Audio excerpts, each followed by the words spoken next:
I got a question the other day about this handle right here. It was in my comments for my YouTube channel, and somebody asked me where it came from, and I know it doesn't look like anything all that familiar. I understand, but it is actually a piece of Nerf history, or shall we say, sadly, a piece of failed Nerf history. This is actually the handle for an Orange ModWorks Firestrike kit. Now, Orange ModWorks came out with this, and I was very relieved because most of your plunger rods that you get from the Firestrikes are like Barbie dolls. It's like Barbie doll plastic. It's very soft, it bends, eventually breaks.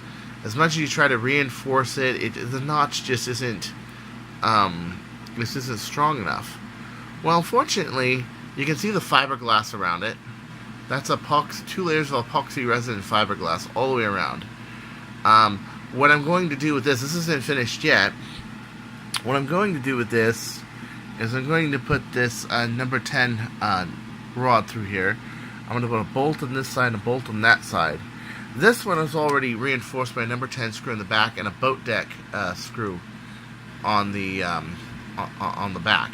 And what that does is it reinforces the whole thing so it can take its massive 23 kilograms.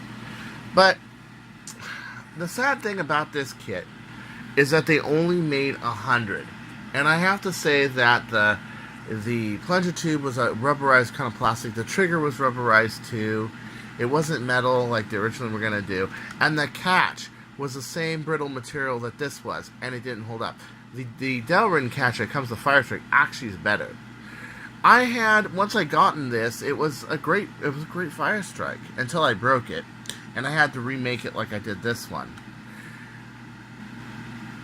What saddens me is I came up with a proposal to build this, make it more solid, and just offer this part right here, and then offer like a dual spring array, spacers like I have. You know, we can build the barrels and what have you, or even if you want to, you can make a barrel with a coupler like this, right? You know, but they never did.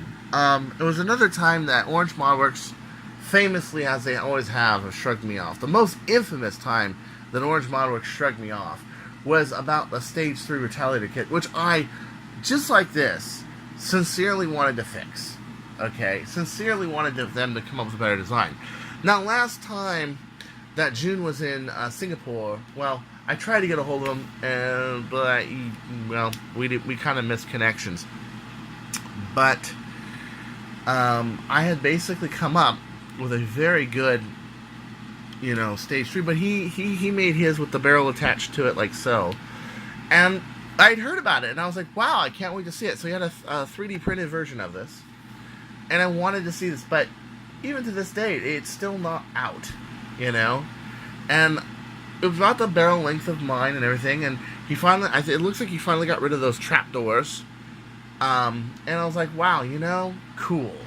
He actually listened to my advice. Cool. But, why did they make 100 of these? Only 100. Well, there's a couple of theories I have on it. One is that the tube actually had to be extracted from a 6-piece mold, the plunger tube, and that took a lot to do. They made it out of this flexible material that's, unlike this plunger tube, which is like Delrin, and Delrin is really slick material, strong material. I've been using that same tube since 2013. I'm not kidding. Even the coupler one is still using the old tube, okay? I just kind of took the brass out, put in a 9/16 coupler, and that's how I did it. But, there were a couple problems. One, look at this head. Wow, yeah, you see how it's off-center? You can see the center line on the front of it right there. And that's the center line of the mold, and you can see how it's off. Okay? Your other problem was the fact that, so you can see the center right there, yeah? The other problem was they tried to triangular this. This I filled with epoxy on the inside, but I actually need epoxy and metal, so I'm gonna drill this whole thing out like I did this one and put this in. And they made the triangle, one of the triangle points, actually the tip where this catches. Now you may notice I've also gave the catch more dive. I've rebaited it more so that this can go down farther. And then I sanded this so this will go down farther, so that your whole travel is now lower. And it works. This is what I do for most of my pistols. But one of the hollow out triangles ends right here on the outside. This is the point where you want more meat, not less. You probably want where this catch is to be where one of the triangles end, not right in the middle. And it's a common failing point for this blaster once you up the yield of it.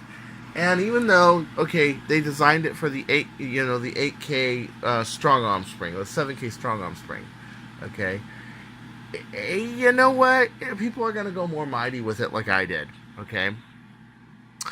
And really, had they made this rod solid, might have worked. Might have worked with like 18K, 20K, 21K. Definitely not 23, but anyone who goes that extreme is gonna bore a hole through it with a drill press anyway, like I did. Fill it with epoxy, put this kind of a reinforcement in, and there it is. Okay, but I was really disappointed that they never made another attempt, and it's such a beautiful design. So on this, you see how this has this big draw hook? It's just barely enough for 2 fingers, but it's about 1. But you can 2-finger it like that. I like the fact that when they designed it, they made this draw handle huge. So if you were to cut this off, your 2 fingers fit perfectly on there. So it's just like drawing an M16, just shoom, like that. You just put your 2 fingers around and there it is. It makes it a lot easier to take a real heavy load on a Firestrike and fire it. So this is 23 kilograms with 2 inches of draw, okay? Now, if you were to take something like the Chrono Magnum, which is being developed with 18 kilograms, it's a lot harder to draw. And I'll tell you why. It's because you have a slide action. You have to prime it. Now the sharp fire gets around it by having 2 big mounds on it, and you can just push it back. But the Chronos, right now, one of the reasons why it's not quite out yet is because, and it might be like the Dual Strike Magnum was, where that one was revealed at Armageddon 17 in 2016. The Dual Strike Magnum, we call it heavy Dual Strike Magnum. Heavy meaning that it's using the mega barrels. Light means that you're just going straight to the tube and you're not using the mega barrels. And it's also called light because it's usually cut down. All the way to the switch. I would keep it because it gives you stability, but look how long a dual strike can take. Really long barrel, you know what I'm saying? Really, really long barrel. This thing can take up to a 20-inch barrel and still fire at about 240 feet per second, very consistently. It might be something like that. Well, that was revealed at Armageddon 17. The Chrono Magnum might be revealed at Armageddon 19. Not sure yet. That's a choice I'm making. Meaning I may or may not have it already done, but a couple things, and I'm just not showing you yet. Yeah, some things are top secret in this shop, believe it or not. But at anywho, hint, hint, yep, that's where that handle comes from.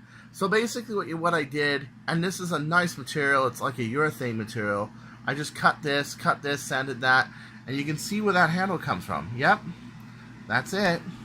That's where the handle comes from. And when you take this off, this is actually really nice. Because no matter how far this goes ahead, your fingers, even my fingers, and I'm like a 6-foot man, okay, are even long enough to go past them. And to be honest, they had followed the same model here as they did the Dual Strike, where the handle on the Dual Strike is also a 2-finger handle. That was a good touch by Hasbro, I think. I think this whole blaster is great, okay? I have a friend, other news, I have a friend named Paige who's working with a tri-brake right now. And we're kind of debating which one's more powerful, because the tri-brake has a really good plunger tube, maybe about the size of a bird of prey plunger tube. But this thing's got almost a full long shot plunger tube, and I can use normal long shot, springs like the 16 turf. That one has a 16 turf in it right now. And it will throw a mega dart 130 feet per second. It will throw a mega dart 100 feet or a little over 100 feet. That's no shit. Now the XLs, the Air Maxes, by the way, I talk about these all the time. Air Max XLs. They come in suction cup and these. The ones you get in the Orient are the ones without the suction cups. They're the best. They're a little shorter range, but they fly straighter and they go about the same velocity. And to be honest with you, you're not going to try to brick somebody from 100 feet with a Mega. Yeah, they'll do about 85, 90 flat with Megas, and they fly extremely nice with these Air Maxes. The normal Megas have more drift, have more glide to them. So they'll do 100 or just over 100 feet. But of course, normal Megas go everywhere. But you notice the front, no holes. The only hole's in the very center. So it doesn't really throw the dart's trajectory off. And that's really cool. But yeah, I'm really hoping one day, if they just corrected those few things, if they just made this out of polycarb, they just moved this up, and they made it so these reinforcement ridges, like the corner of this wasn't right at the end of this catch, and then they just said, you know what, you just take apart your old rod, and I know people were going to hate that, and they're going to be like, well, we'd rather have on catch. No, just use the Nerf one. The Nerf one is bitchin'. This one holds up extremely well. I think this one's been used in several blasters, actually, that I have over the years put together, taken apart, what have you. And look at it. Look at this Delrin catch. It's indestructible material. Or nearly indestructible material. And it can take some very strong springlers. You know what else uses a Delrin catch? That uses a Delrin catch. Bird of Prey. And rarely do you see it in turret mode, but there it is. LT. Also known as the Valkyrie. The Valkyrie mod being that clear plunger tube right there. That makes it so it can go like 220 feet flat with an ACC version 5. Now, of course, as you know on this, if you followed it, you know that one barrel is tuned to be a match barrel. And the other 3 are tuned to scatter. Meaning that the bore tapers from 512 to 509. So where there's 3 darts, it goes to 512, 509. So I can put 3 dots in here to make them shotgun loads. So you got 3 times 3 times 3. And then you have this one that's single. That's just a 509 bore. It's a little slower than my precision bore. Okay. But it's very effective in battle. And I usually don't take this to battle. And the reason is because it is extremely effective. All the battles I've taken the turret to were people that were really tough, hack wars, paintballs. People that are playing paintballs. I've won quite a few wars against paintballers with this very configuration. Just last week, I was up against an A8, full auto paintball gun, and I wasted the guy. And it was like, what was it, A8? I forget, but it's a full auto paintball gun, a Timberman, I think they call it, yeah. And I wasted the guy, and the way I did it, because each hit counts, I hit him with a shotgun. So I was shooting him from far away, and he tried to engage. I just turned the barrel and boom, blasted him right in the frickin' shoulder. Out. So this thing also uses a Delrin catch. And Delrin is a very good material to make catches. The other side, you got to make it a hard material, like polycarb, or urethane, or graphite, or maybe even aluminum. Aluminum's a little sharp. But, yeah, Delrin works very well. So next time, this is Chris Cartea, Mr. Jet himself, saying, don't you go changing. And I would really love to see something like this manufactured again. With a few more touches, I really would like to see it. Maybe something that's a little bit more of a universal rod with a longer length, so it can fit night finders and fire strikes. So it would give them a little bit more of the market, and then also they can make the head exchangeable. So you can put a 1-inch head on it, or you could put a 1 1/8, because the diameter of the bore is different too. And then if you just made it threaded on the inside, dude, this would be really rad. People would pay for that. They would. They would seriously pay for that. Peace out.